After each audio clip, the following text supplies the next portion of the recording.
حد قالك ان انا الفلبينيه بتاعتكم؟ انا مني لله قعدت اتحايل على جوزي ان احنا نروح المصيف الاسبوع الجاي. احنا رايحين المصيف يوم الجمعه.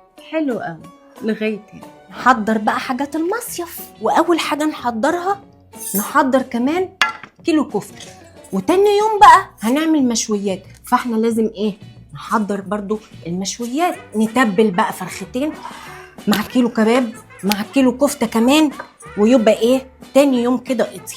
حلوه قوي. ناخد بقى معانا شويه الخضار اللي في التلاجة، وبعدين نفضي التلاجة. في شويه طماطم وفي شويه فلفل وفي شويه خضار، ممكن ايه ناخدهم معانا مش هيخسروا.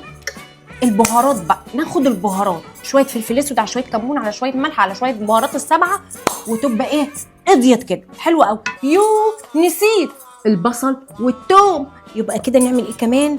نعمل صينيه كيكه ونعمل شويه قراقيش. هينفعوا، ما هو البحر بيجوع برضو.